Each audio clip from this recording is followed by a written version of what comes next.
Hey guys, welcome back to the CxG podcast. It's been a long time.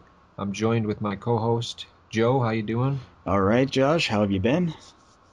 I've been good, man. It's been a busy couple of months. The podcast has been on a little bit of a hiatus. I had some crazy hours at work, and then I lost my job abruptly one day without really much explanation. Kind of freaked out for a few weeks, and then started going back to school, got a new job. I'm busy as hell, but it's good to be back, man. Yeah, it's good to be back. It's been a while since we've talked, actually, so it'll be a nice way to catch up and also get another podcast out there. So, why don't we start with the thing that's on everybody's mind recently, the new consoles. None of them are out in Japan, so I don't really have much to say. But I know you have a PlayStation 4, and people probably want to hear your thoughts on the other systems as well. So, go into it. How's your PS4? I really enjoy the PlayStation 4 as a system. I think it's a great looking system. One of the things that I am most impressed with is the new controller, man. I don't know what the talk has been. I know it's been really well received, but the DualShock 4 is just an incredible controller. And looking back, I've been playing a lot of PlayStation 2 lately. To be honest, I think I might even like the DualShock 2 more than the PlayStation 3 controller. I just wasn't a fan of those back triggers, the way they did that. Yeah, those are awful on the PS3. They're kind of mushy, and Yeah, they're awful, man. And I can't believe that such little was changed between the PS2 and the PS3, and what little they did change was kind of for the worse, man. yeah, I'm glad to hear that the controller is better. I think it's been a pretty good reaction from everybody about it, but I haven't even seen one, so I don't really know what it's like. Yeah, much more comfortable. The back triggers are much more comfortable feeling in the hand. The overall controller is much more comfortable to hold. It's got a really nice speaker. Like the first time I picked up an audio log in Killzone, I was like blown away by the speaker quality in the actual controller. Is it And it's good? got, Like, is it better than for example, the Wii has a speaker and the microphone, but it sounds like kind of like I don't know, a toy for a kid. Like it sounds like really tinny. yeah, if the Wii controller speaker was like a 3 out of 10, I'd say this is probably an 8 out Wow, of 10. it's that good. It's really clear, really precise and clear. Like I said, the first time you play it and something comes through that speaker, you'll be impressed. I wasn't expecting it. It's got a big LED light on the back, and I'm pretty sure I don't have the camera yet, but I'm sure that's like for interacting with the camera. I will say that the battery life is atrocious in the DualShock 4. It dies rather quickly, which is a kind of a drawback for sure. Hmm. But unlike the Xbox One, where it's got battery still, which is a total pain in the ass. I know you can buy the rechargeable kit and whatever. That's just more money you got to spend. This one you can still charge it, but it dies quickly. But overall, the analog sticks are a little farther apart, so your thumbs aren't touching anymore. Oh, okay. Can You're you play games with the controller plugged in? Like on the PS3, you can just plug in a USB cable and continue playing even if your controller is dying. Yeah, you can still do that, Okay, which so is a that's plus. fine. It is. It's just the cable that it comes with is a little short still, so you're kind of tethered. Oh, okay. Pretty close. Controller's great. System looks great. Very quiet. Remote play is fantastic if you have a Vita, and I really hope this is kind of a big selling point to start moving more Vitas. It is starting to pick up, like the indie scene on the Vita is picking up incredibly, and sales are much stronger now. But the remote play works flawlessly. Everything looks great on the Vita screen, so that's definitely a plus. I'm If really you have, actually that's one of the things I'm really excited about because there's lots of times where I know some people are just like I don't want to play on a small screen, but sometimes like when I want to play some games, I'm just thinking, man, I wish I could lie in my bed and play this also. And I think the Vita is perfect for that. Like I can just yeah, stream the game right to my Vita, and then I can go in another room and continue playing. I think that's something that I like. definitely, and it works really well. Everything looks great. So that's a big plus. Um, the games are probably the biggest problem I have with the system right now. Don't get me wrong, like Resogun is fantastic. It's a downloadable game.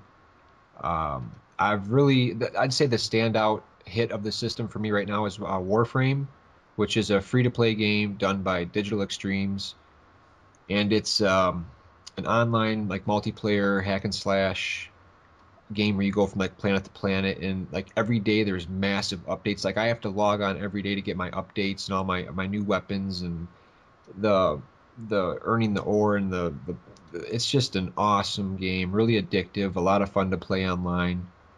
Um, in terms of like retail games, I'll be honest, I'm pretty disappointed overall. I being such a big fan of Jack and Dexter, Sly Cooper, Ratchet and Clank being one of my favorites. Knack was a total letdown, and coming into this, I when some of the early reviews started coming out, I read some of the reviews and I was like, oh come on, this can't be, it can't be this bad, it can't be this average. I'll say because none of the reviews have said Knack is a bad game. It's just painfully average, and after getting the final game and playing it is just that, a very average game. It's a beat 'em up at heart, not much platforming at all. So to call it a platformer is an inservice to the game. It's not a platformer. There's very few jumping segments in the game. But the biggest problem I have with Knack is just the overall blandness. The coolest aspect of the game is being able to grow in size, and you can't even do that like at will. It's very scripted when you get big, and when you are big, you don't stay big for very long outside of a few sections. It's just a run-of-the-mill story, not much charm to it. No like upgrades throughout the game, no weapons. It's just a really average game. Hmm. Oh, and it missed the mark. It could have been like, there's not a lot of games like that out these days outside of like the indie scene. It could have been a nice niche filled, Yeah, I remember and you being really excited about Knack, and it's weird because like I think even Sony doesn't have a lot of faith in it because it's it's it's a free game when it comes out in Japan. Like it's a pack-in, oh wow. so it's not even a retail game. I don't think. Wow, that does say a lot. I would be okay with it if it was free, but having paid $60 for it, I'm not happy. I'm definitely not happy. I was hoping this game would be kind of like one of those aforementioned titles, like Ratchet or Jack, where it'd be like maybe a sequel every 2 years or something, and it just doesn't have like a hook to it. That the growing in size could have been the game's hook if you could have some control over it and really feel like a badass when you're big, and it doesn't work. It doesn't work. It's so scripted, and it's just the game is okay. I don't like regret it. I'm not like kicking myself in the ass and losing sleep over buying it, but it just when you had high hopes for something and it's a kind of a genre of game that you really enjoy and you're looking forward to something like that, it's kind of a letdown, man. Um, Yeah, you know, I think that's the problem with getting a launch system is that either the system, all the new games that come out are either stuff that's also coming out on the previous systems, things like Assassin's Creed and stuff like that, or it's going to be new stuff that's kind of untested. So like you don't know something like Knack where it might be good, but it might not be, and you don't really have much choice. So it's not like you can pick something else in that genre. So it's the kind of yeah, thing where like as a release game, people will buy it almost like because there's not really many other options, and you you kind of get the short end of the stick sometimes, and it seems like that's what happened with Knack. yeah, definitely. Yeah, like you said, if this would have came out 2 years after the system was released, I don't think anybody would even be paying any attention to it. But Killzone is more Killzone. If you enjoy Killzone series, you're gonna love this entry. I like the Killzone games. I'm not too hardcore into first-person shooters, aside from games like BioShock and like a few others that use the first-person perspective. But if you wanna be impressed and see what the next generation has where it's going visually and you want to be wowed, then definitely because I first popped in Killzone, I'll admit I was pretty I was pretty impressed. It's a beautiful looking game. The environments like stretch on for miles in the distance. The draw distance is extremely expansive. Everything is polished. Texture work is gorgeous. Gunplay is great. But with that being said, it's another Killzone game. It's another first-person shooter. So I'm not the biggest fan of the genre, but it's an enjoyable game. It looks great. So if you're into Killzone, you want to see what the system can do. It's probably the best retail example of the capabilities of the system from a graphical standpoint. So I enjoyed Killzone.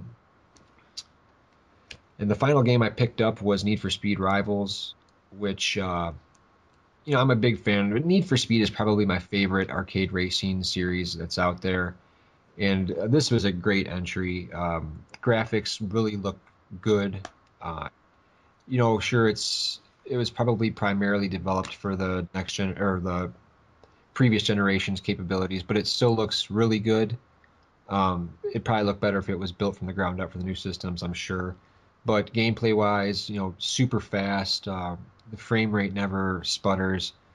It's a great looking game. The car selection is awesome. The cars look great.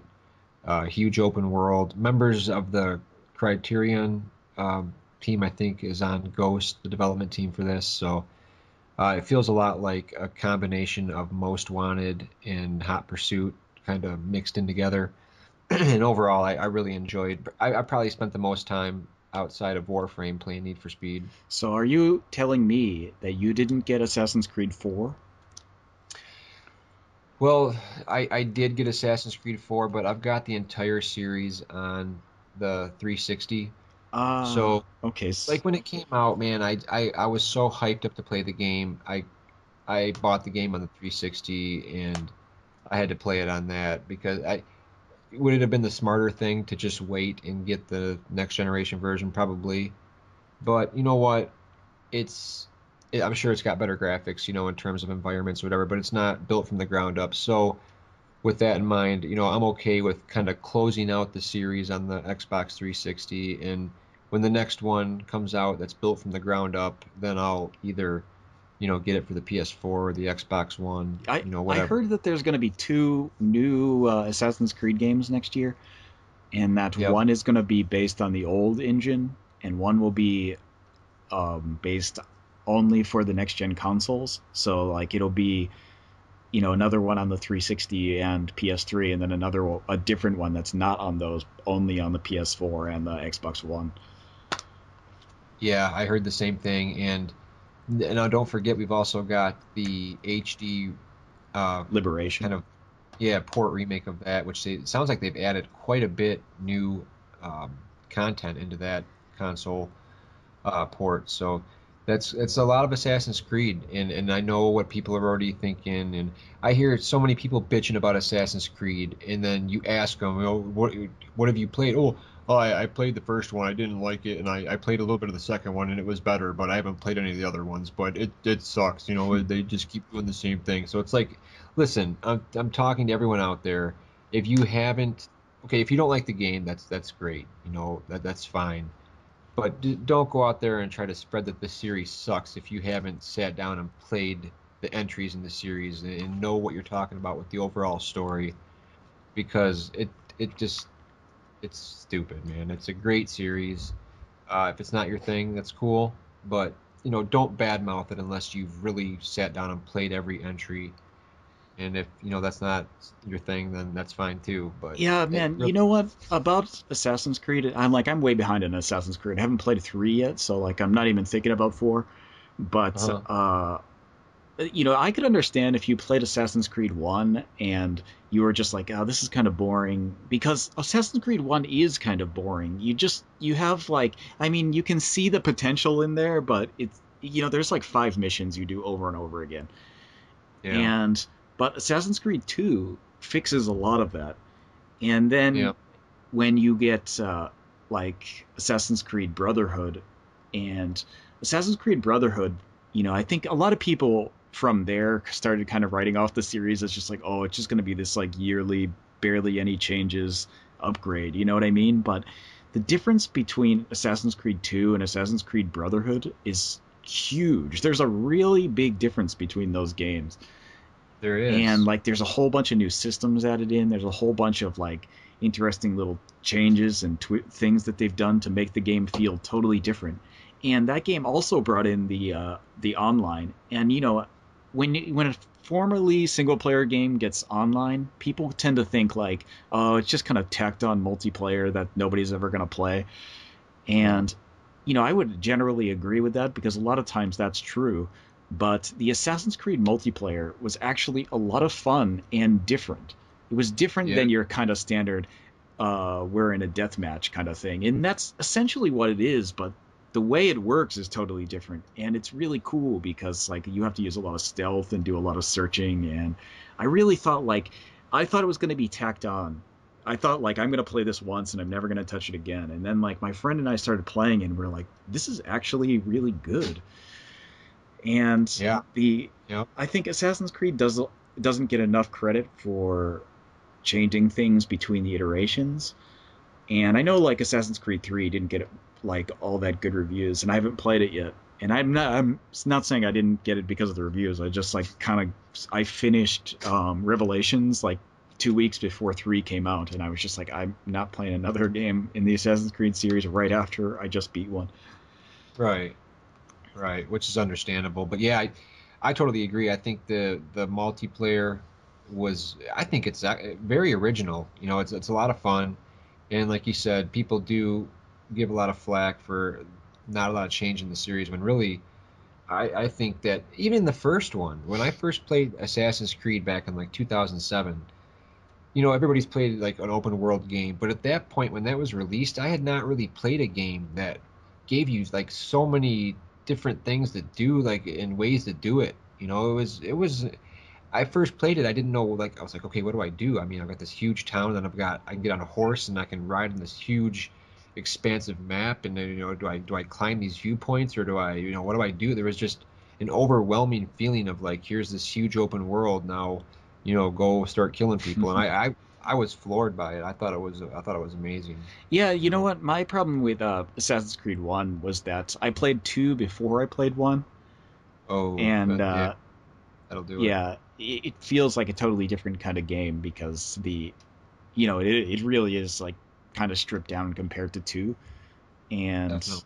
I'm not that's not to say I didn't enjoy playing 1, because if I didn't enjoy it I wouldn't have played the whole thing. But I went through the whole story and I thought like, oh, it's pretty good, but it's not like great. But I had already thought Assassin's Creed 2 was a pretty good game. So, Yeah. and I the different assassinations in the first one were what, sure, it's basically doing the same thing over and over again until you beat it, but what made it cool for me was each individual assassination was pretty original in the way, like one that sticks out to me is where you're like kind of creeping the courtyard and they're having this big like meeting this guy as like the leader of some type of faction, and you know they spread the wine around, and in like a few minutes in you realize the wine has been poisoned and everybody's like kind of like collapsing around you, and you gotta, you know, go up to this guy. And I just remember chasing him, and it was just awesome. And you get to the other part where this doctor is supposedly like curing all these sick people, but he's really like performing these experiments on them, and just like each different assassination had like a little backstory to it. And I was really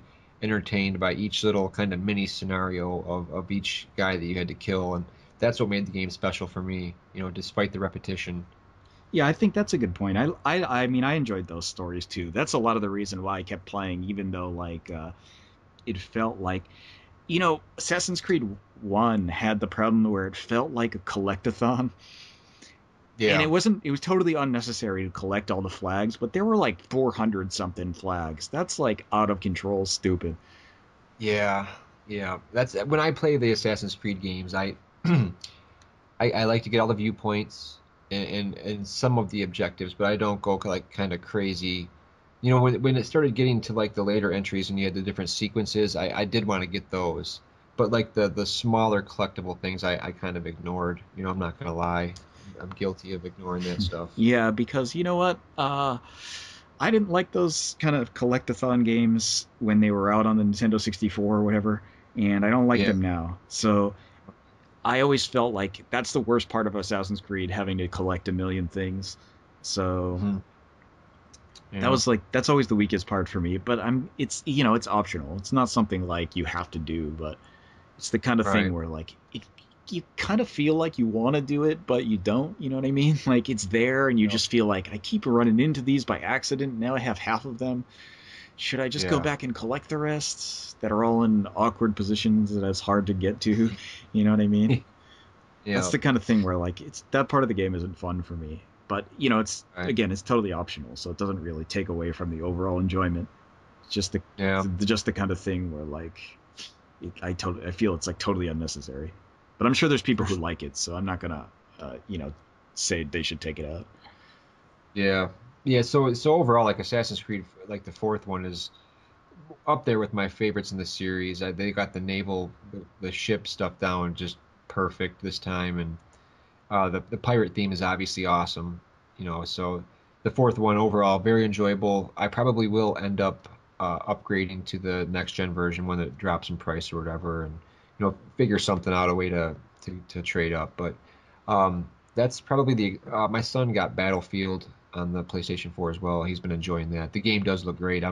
I can't comment on it because I can't do the war online multiplayer first person shooter. So that's a good looking game, and that's about the extent of the PlayStation 4. My stepbrother bought an Xbox. He's like a total Xbox fanboy. Like him and all of his buddies are online playing Call of Duty every night. So they obviously all went with the Xbox One.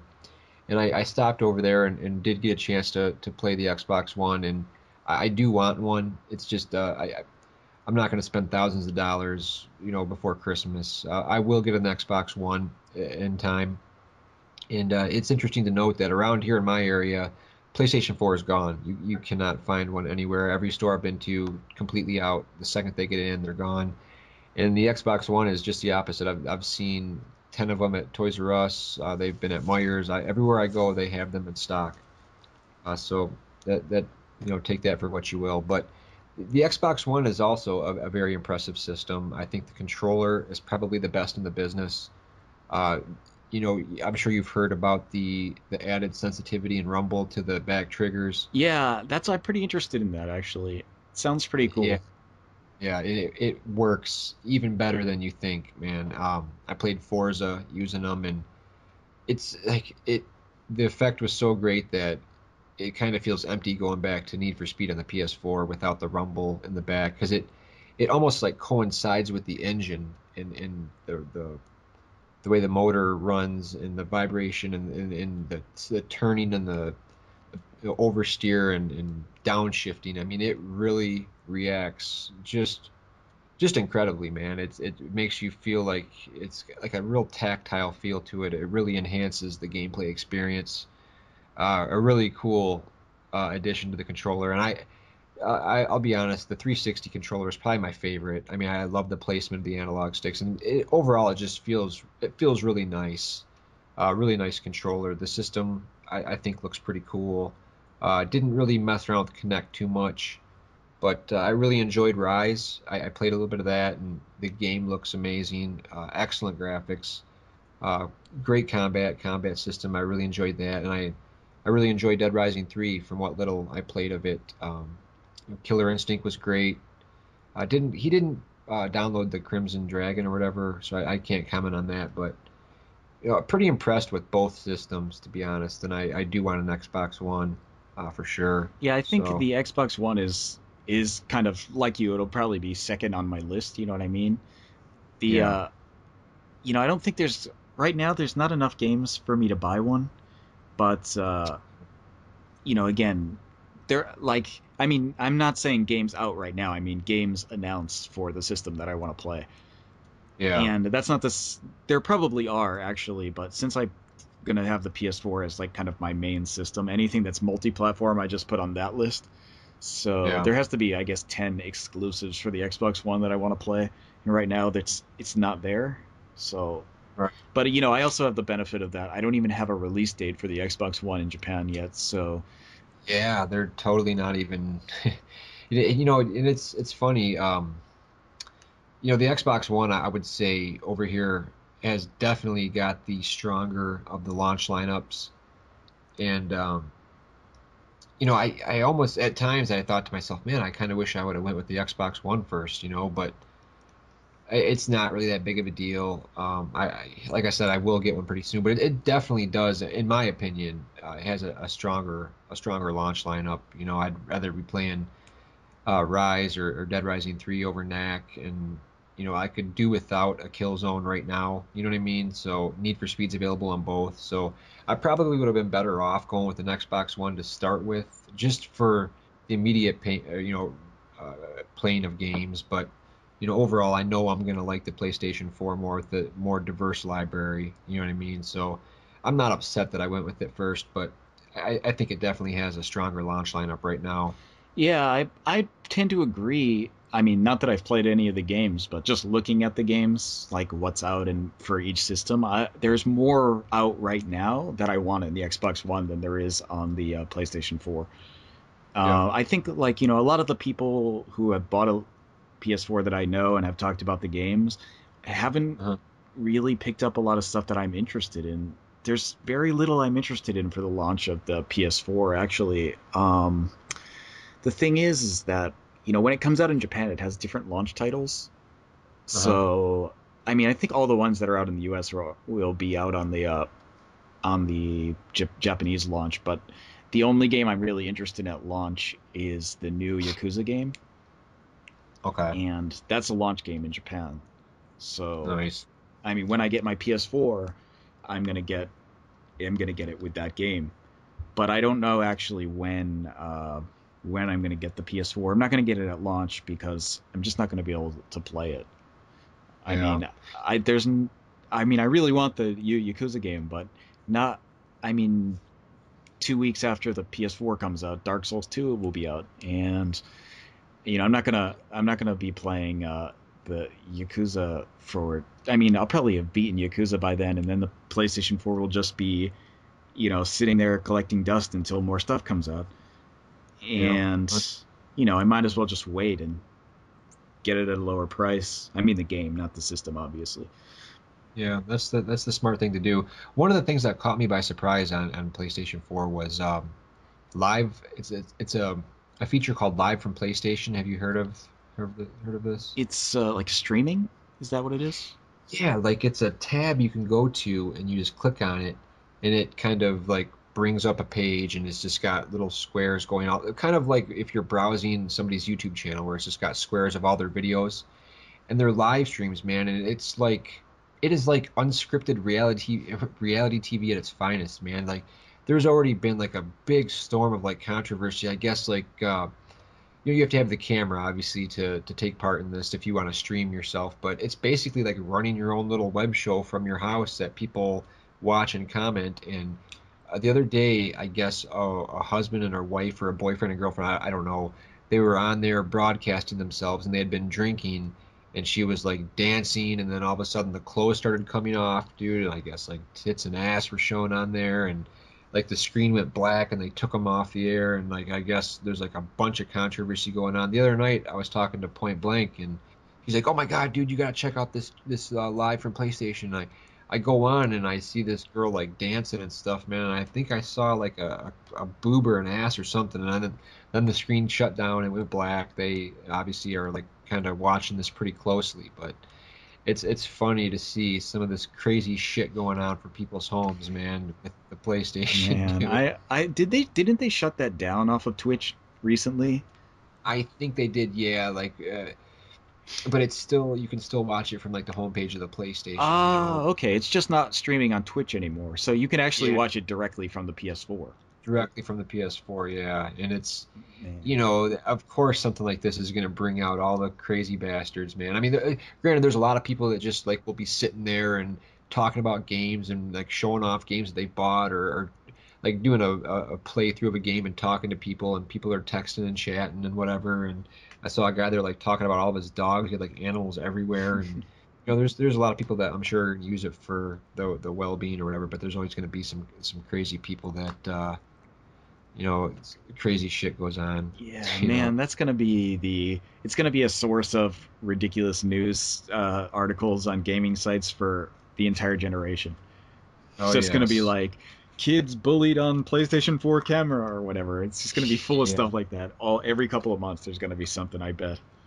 I knew the nudity thing would be an issue right off the bat, dude. You get people drinking and crazy women, in front of a camera, dude, and a husband that's, I could see that coming, dude. Oh yeah. So For all of the next generation talk and all the hype and new systems and everybody getting caught up, we can't forget that the PlayStation 3 and the Xbox 360, but to be honest, more so, I think the PlayStation 3 has still got quite a healthy release schedule of games that are scheduled to come out over the next year and I'm sure even to the next. I'm sure the 360 too, but a lot of games that I've seen are PlayStation 3 exclusives. But what are some of the games, if any, that you're still looking forward to? I know you said Dark Souls 2, but other games that are quietly coming out in 2014 and beyond. man, the thing with this is that like I know a lot of people are really excited about the next generation or whatever of consoles, but I think like that excitement, it's a little premature. You know what I Hmm. mean? Like everybody I know who has a PS4 is just kind of like, all right, I got a PS4 and I enjoyed what I have, but where are my new games? I don't have any games to play now, so I'm just back to my PS3 or back to my 360. Yeah. And the thing with that is that there are games coming out for the new systems, but the stuff that's going to be coming out next year, I'm willing to say that probably all the best games that are going to be out next year are going to be on the previous systems. Yeah, And it's like real quick, but before before we go on to this, my stepbrother is one of those guys that kind of did this thing where he got rid of everything he owned. He traded in everything to get the new system. And it's like I don't see how you could do that, man, because I mean, like you said, once you get over the initial new system, then you're going, you've gotten all the excitement you can, then you go back to your old games, man. I feel bad for people that have like traded in their whole libraries to get these new systems, man. I could never do it. I couldn't even imagine doing that because you'd literally have two or three games, and that would be Yep. it. I mean, you after a couple weeks, you'd pretty much be like, well, I don't have any games to play, and there's no new games coming out for a month or two. Yeah, and GameStop gives you such little credit. Like there's a new Tomb Raider coming out for the PS4, like the souped up version of the Tomb Raider game that came out last year. Yeah, And I was really thinking, it's got all these new textures and all the DLC, and I enjoyed Tomb Raider, but I didn't get around to finishing it. So I'm like, oh, maybe I could, trade this Tomb Raider game in at GameStop. I'm going to be getting it on the PS4. I want the best version. So I took it into GameStop, and I think they offered me, I think $4 for it. damn. So I mean, at this point, dude, with the way and the rate at which these games drop in price, you know, you're gonna go to GameStop and they're just gonna rob your ass, man. It's not gonna be even be worth it with how fast these games drop in price. They're just gonna rob you. So just hold on to your games, man, if you're thinking something like that. Yeah, that's the thing, man. It's just uh I don't know. The current gen systems, whatever they are, the 360 and the PS3 are definitely gonna be strong next year. And Yep. okay, in my case, Dark Souls 2 is gonna like eat up months of my life. That's gonna be like I'm gonna be all over that. Oh, for sure. But besides that, I'm still looking forward to that South Park game, the South Park, the Stick of Truth. I'm Hmm. hoping that's gonna be good. It looks, if you're a fan of South Park, it looks like something that's gonna be totally fun. Yeah, definitely. Um, let's see. Of course, Persona 5 is gonna come out at the end of next Yeah, year. big Persona announcements a couple weeks ago, Yeah, for sure. definitely that and the other Persona fighting game, the sequel to I don't know if it's I guess it's a sequel. Uh, And what was the other one? It was for the Vita, like wasn't it a dancing rhythm yeah, game? there is that one also for the Vita, Okay. and then there's the 3DS one also. But And then that's like what, a dungeon? Is it a dungeon yeah, crawler? actually, it to me it looks like it's gonna be quite a bit like Etrian Odyssey. Okay. The battles for that game look like first person Etrian Odyssey battles. Okay. It'll probably Okay. be third person around the dungeons, and then the battles will be like Etrian Odyssey, is my guess. Right. So definitely a lot to look forward to for Persona fans on the old consoles in 2014 for sure. Yeah, I don't know. Just recently, Drakengard 3 came out about a couple days ago. I'm really looking forward to that one too. I love the first two. And I think um, for you guys in the US, if you like Japanese games, there's a bunch of stuff that's already out here that's going to be coming out there that Mhm. everyone should be looking forward to. I guess like The Witch and 100 Nights is another one. Yeah, I saw that on Amazon the other day. That one, that I mean, that's been out here since the summer, I think. But Uh, the that one got really good reviews. Looked really good. I'm really surprised that that kind of came out of left field for me because the first Drakengard came out, it didn't get that good of reviews.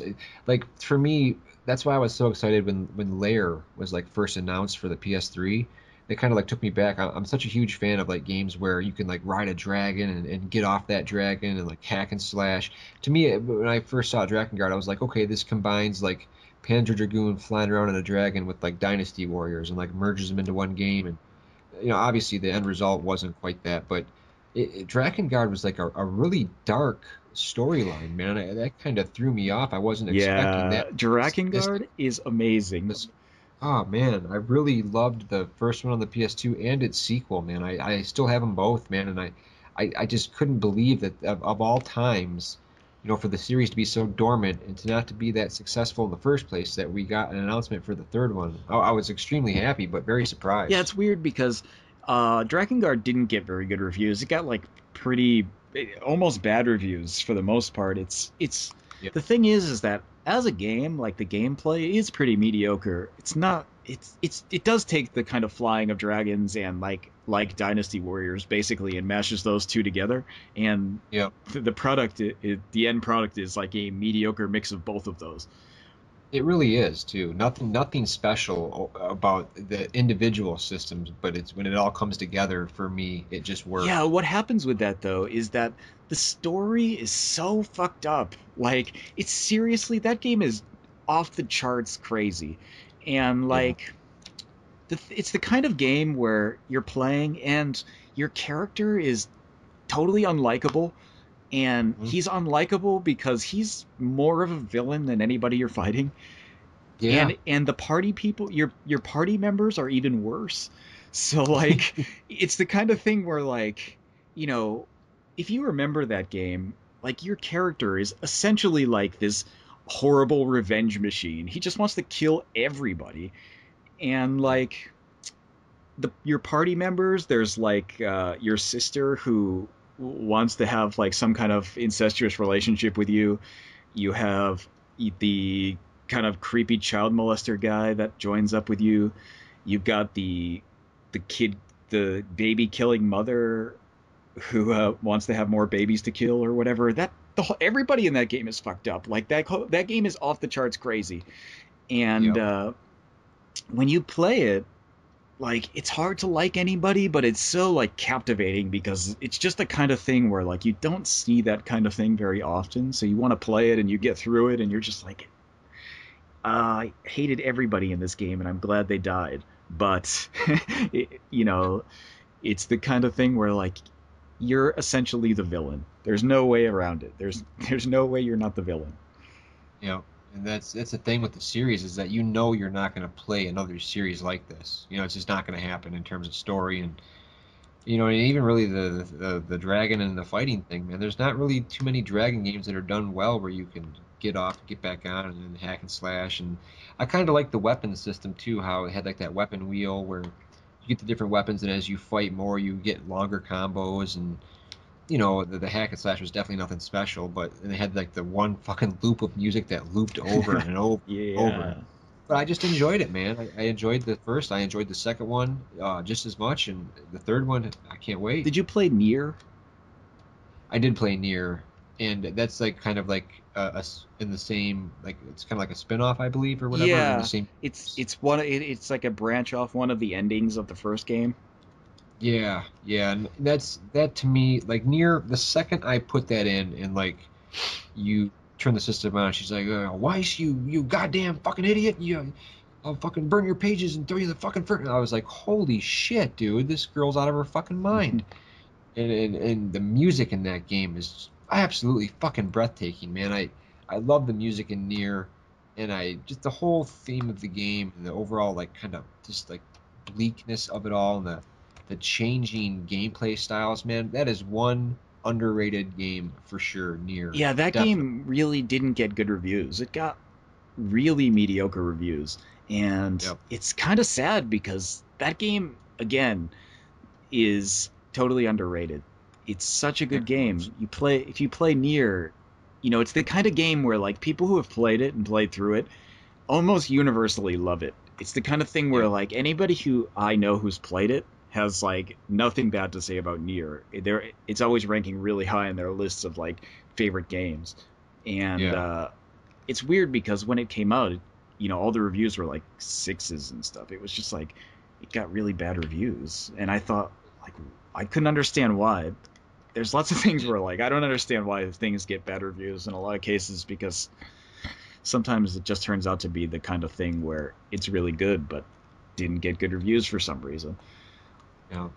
And Yeah. yeah, so Drakengard 3 that came out and I haven't bought it yet because I'm playing four games like simultaneously, so I don't have time to play it. But anything you're looking forward to for next year? Yeah, there's a lot of stuff. Well, first off, the Tales of series. Obviously, we haven't gotten Exilia 2 yet. We Yeah. haven't. There's the HD, the Tales of Symphonia HD Chronicles, Okay. which I pre-ordered my copy. Like that once again, pre-orders opened up and were sold out like super quick. It comes with like six little like statue figurines of the different characters in the game. So really looking forward to Exilia 2 and HD Chronicles Symphonia. They announced a brand new Tales game also. Shit, Tales of Zestiria. Zestiria, yes, sir. So if you're a Tales fan, there's like plenty to look forward to. Now, is Zestiria, is that out in Japan already, No, or is that that's the newest one. So, okay? but all the other two you mentioned have been out already for a while. Okay. I mean, obviously, what's it called? Exilia has been out. Exilia 2 has been out for more than a year, I think. Oh, And the Tales of Symphonia HD version has been out for months. I'm okay. pretty sure it's months. I remember seeing it in a store about 2 months ago. So Okay. Yeah, the Tales collection on my PS3 will be growing in size next year for sure. I'll have quite a few Tales games on the PS3. So of course I'm looking forward to that. In terms of other HD remakes, I believe the Final Fantasy X-2 HD remake is coming out pretty soon. are you gonna get those? Yeah, I'm gonna get them. I tried playing them on the PS. You know, to be honest with you, I've never been like a huge Final Fantasy guy. Yeah, you know what? Um, I I played haven't. every Final Fantasy game up until I beat every Final Fantasy game up until 12. Okay, that's way more than me. Like when everybody was playing Final Fantasy VII, I was playing Panzer Dragoon Saga. You know, so I largely ignored the series. I tried playing 10, and I couldn't get into it back on the PS2 days. The only Final Fantasy game that I've really gotten into has been 13 and 13-2. But those are the only ones that I like picked up on release and really tried. Now going back in my later years, I have been I played four like the complete collection on the PSP, and I really enjoyed that one. And I've played one and two Dawn of Souls, which are going way far back. But I enjoyed three on the DS, so I'm coming to appreciate Final Fantasy in playing it, as time has gone on, not necessarily when they first came out. So I want to give 10 and 10-2 HD remake a chance for sure. You know, I recently played, not recently, like probably 5 years ago, but played a Final Fantasy X on the PS2, and I don't know. That's like it's not one of my favorite Final Fantasies, Uh-huh. so I wasn't thinking of picking up the HD remixes of them, or the HD remasters, or whatever they are. There's no new content, right? I don't believe so. No, Yeah, I don't believe so. yeah, and if I had picked them up, I would have probably got it on the Vita instead of the PlayStation 3. Yeah, yeah, yeah. They announced that if you bought the PlayStation 3 version, you would be able to. I don't know if it's you get the Vita version, like a crossbite type of thing. Like if you bought the PS3 version, you get the Vita version. But if you buy the Vita version, no, my bad. If you buy the PS3 version, you get both of the games on one disc. If you buy the Vita version, you can play Final Fantasy X on the cart, but it comes with a free download code for 10.2, and it's cross save. That's how it works. I believe. I'm pretty That sure. might be it. I don't know how it's working in the U.S., but in Japan when those come out, X Final Fantasy X and 10-2 are separate games. Like they don't come together. So if you want to play 10, you can buy it separately, and you're going to buy 10-2 separately. Oh wow. So Hmm. that's I'm not doing that. I'm not Yeah, buying those games. I think I like the US a little bit better. Sounds better. But Sounds like a better deal. yeah, so to finish off the H, I want to get Kingdom Hearts the 2.5 HD remix. You're a fan of Kingdom Hearts? You know, that's another thing, one of those things where I bought the original when it first came out, based on like I love like old school Disney, like Mickey Mouse, Donald Duck, Peter Pan, all that old stuff, and I couldn't really get into the games for whatever reason, the first one. And I've always thought about going. I played the 3DS version and the PSP version, and I did like those. I did like I ignored the DS ones, like the 3582 and the Read Chain of Memories, like the card game. I couldn't really get into, but I do want to give I want to see these Disney characters in the game. So all those times I tried playing it on the PS2, I never got far enough to see like all the characters. So I want to give. I bought the first one, the Kingdom Hearts 1.5 remix on the PS3. So I want to give this series a proper chance. So that's where I'm at with those. Okay, I'm not a fan of Disney, so even when those came out, I was like a pretty big fan of Final Fantasy at the time, but I was still like, I don't like Disney, so I'm probably not gonna like this game. So I never even bought those. I mean, I it was weird because like I my girlfriend at the time had the first one, and I watched her play it for a little while, but I was just not interested. So I've never actually played through a Kingdom Hearts game, but I know a lot of people are going to be like, you have to play Kingdom Hearts, but I don't feel like I have to play Kingdom Hearts.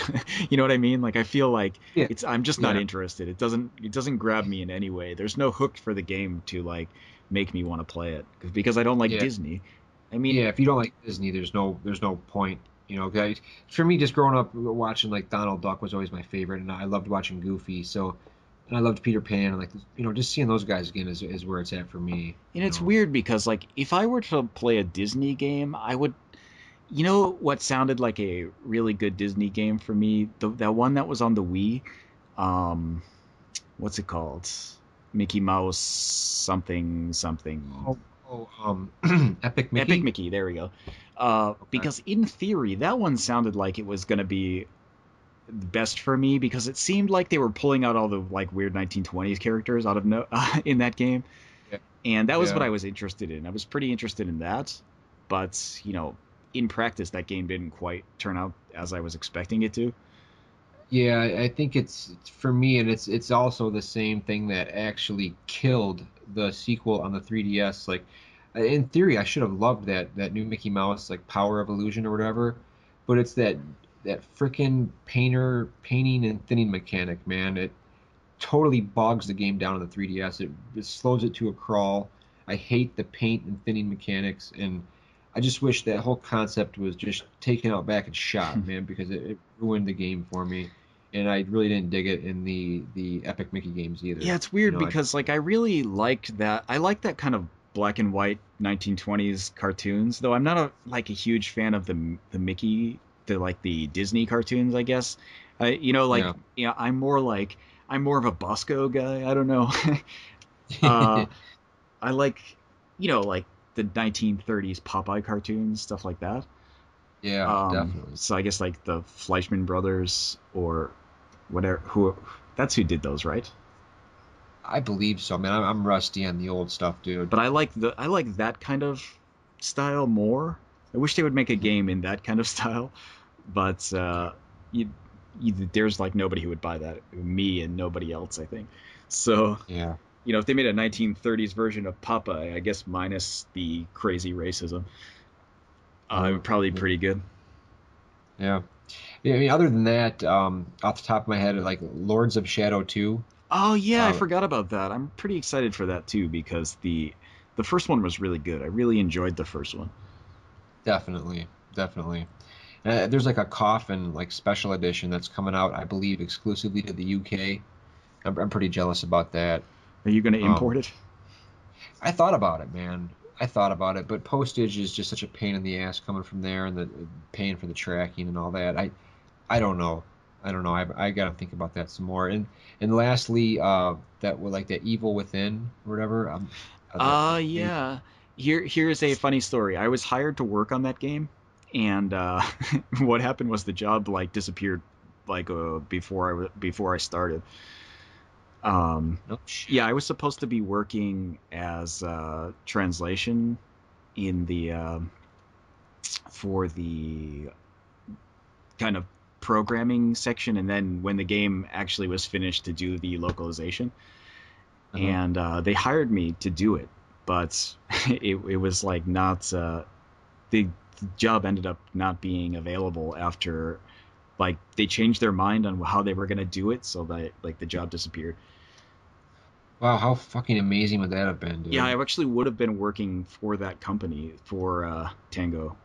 I would have been Oh, that's going to their office every day, that is awesome, dude. Truly. but it didn't actually happen.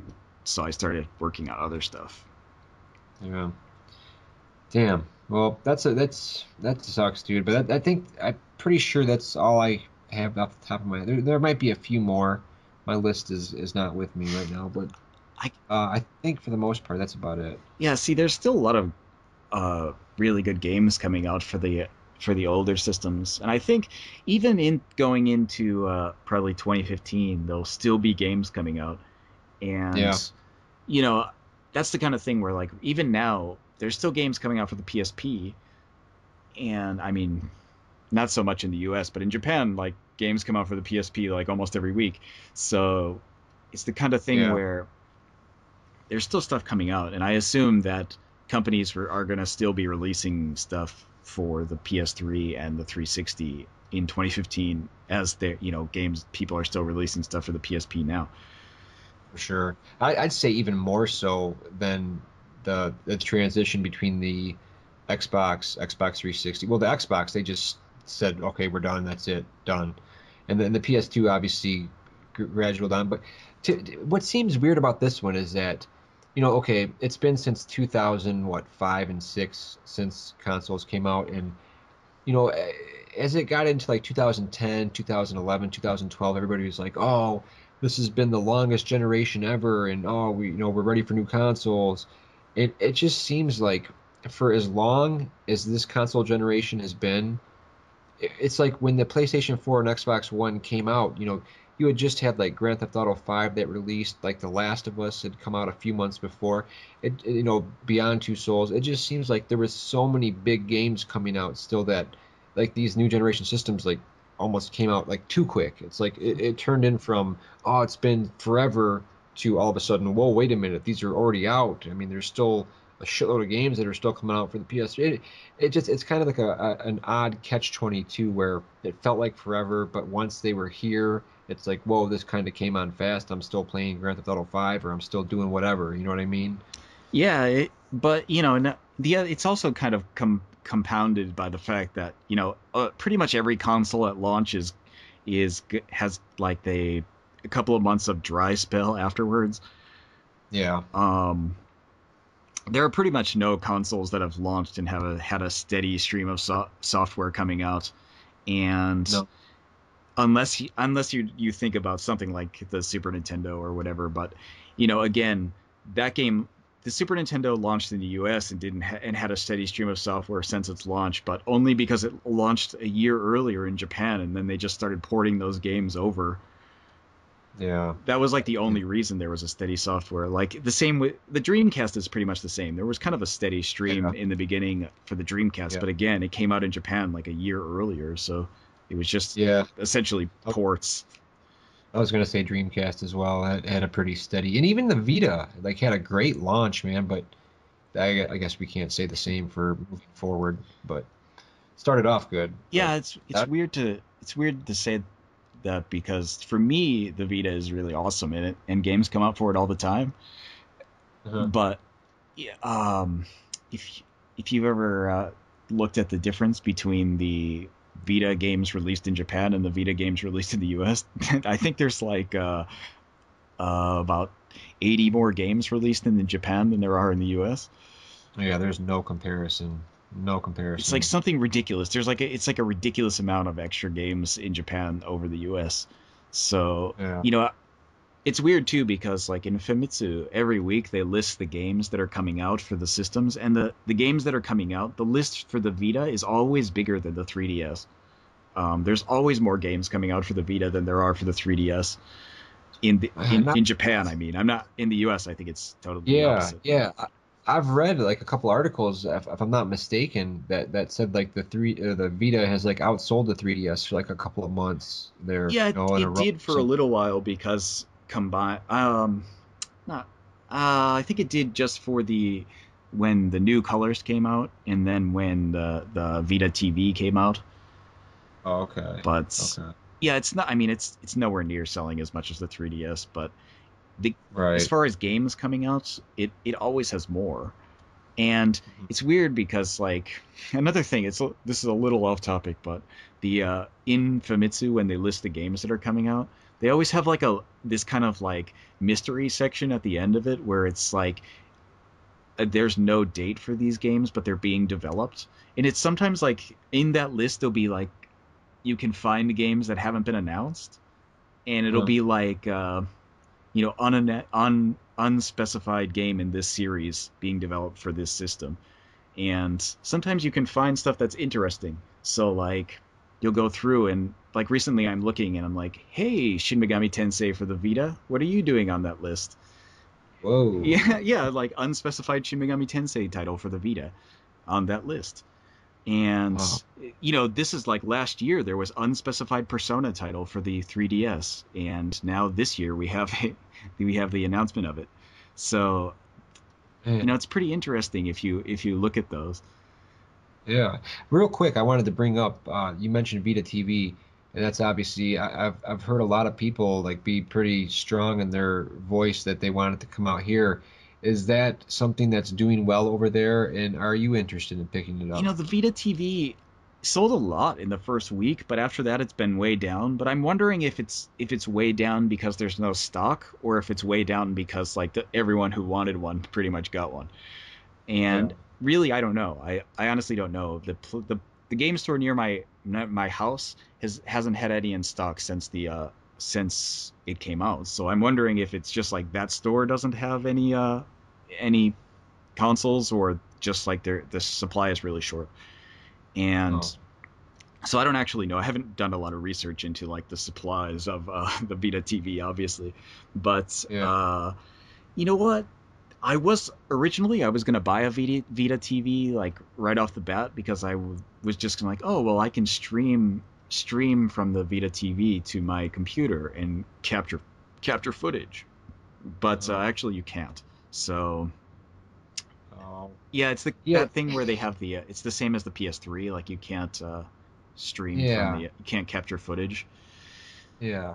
So I It's didn't it, pick one it up. seems it seems really interesting, man, but the main problem that I have is that like a lot of my favorite games in the Vita use the touchscreen and the back trackpad in some fashion, and from what I've read, like the games that use those features don't even work on Vita TV, so I don't really understand why they would release something that kind of cuts their already small library, US speaking wise, in half. You know what I mean? I don't really get, Yeah, you know, I think like the thing with that is that well, I mean that's probably why it's not out in the U.S.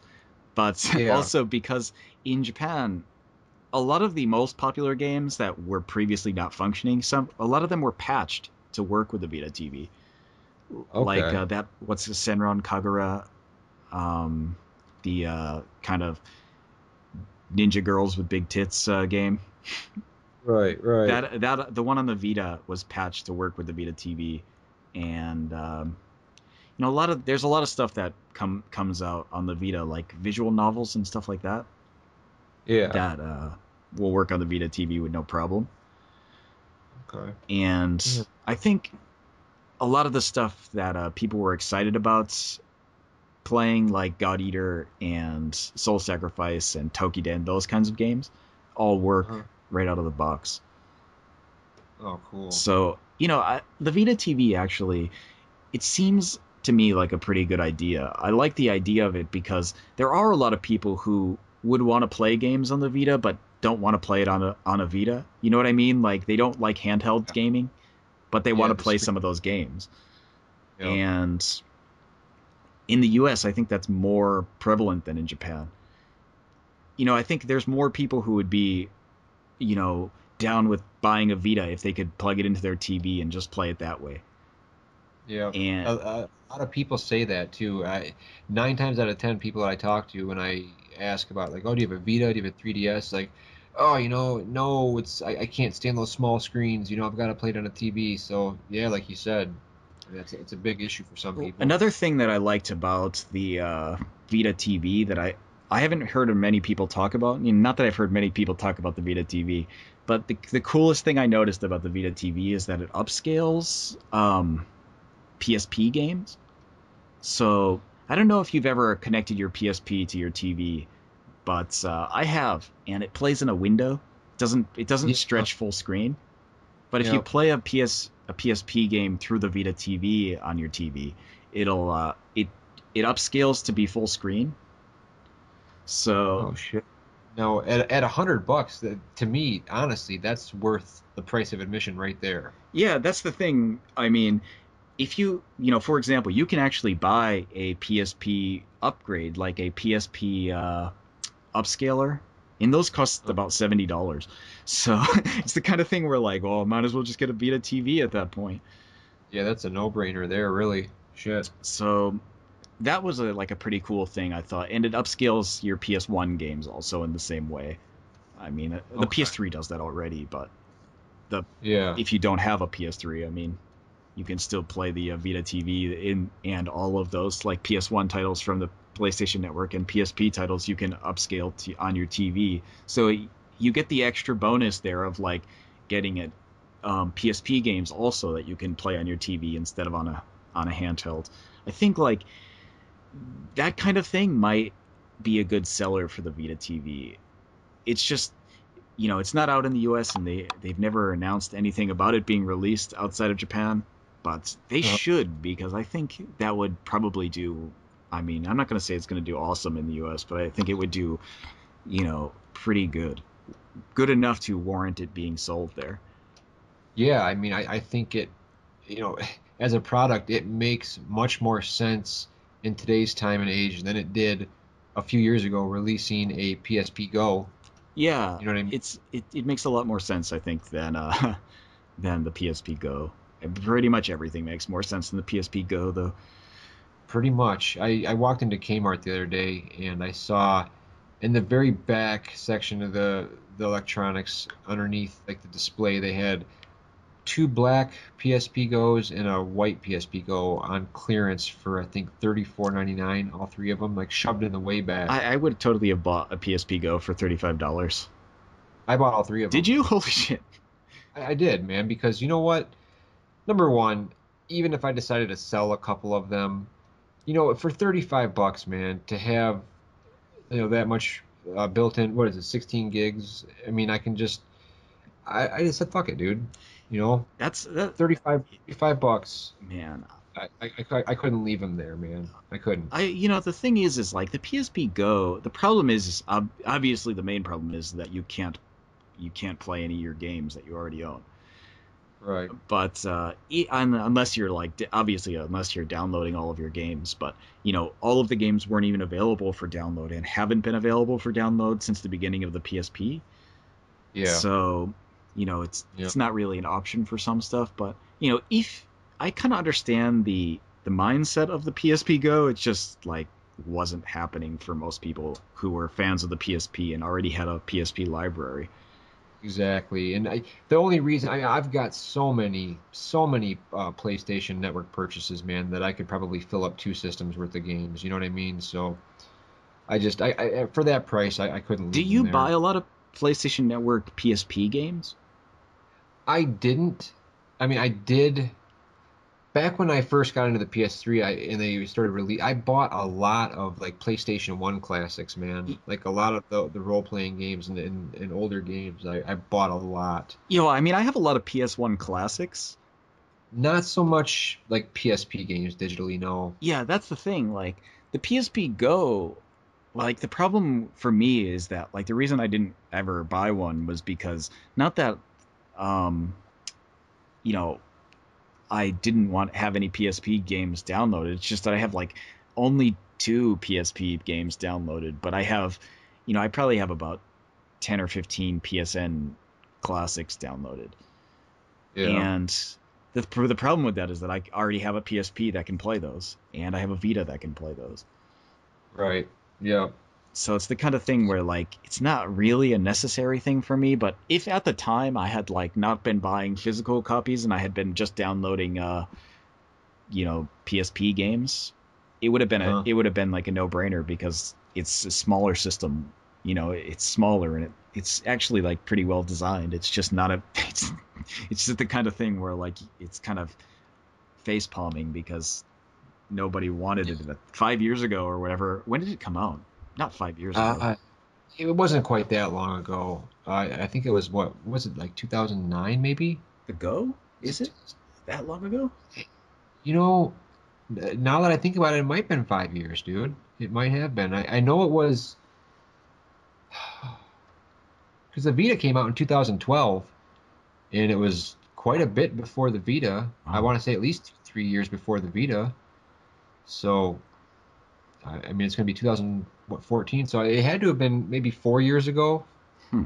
I, I'm drawing a blank as to when it came out, but I bought the three of them and I put one up on eBay and it sold instantly for like $75. So, All right. I, Money I pretty back. much, yeah, I pretty much paid for two of them, you know, um, for free. You know what I mean? So Okay, that, let's that was see.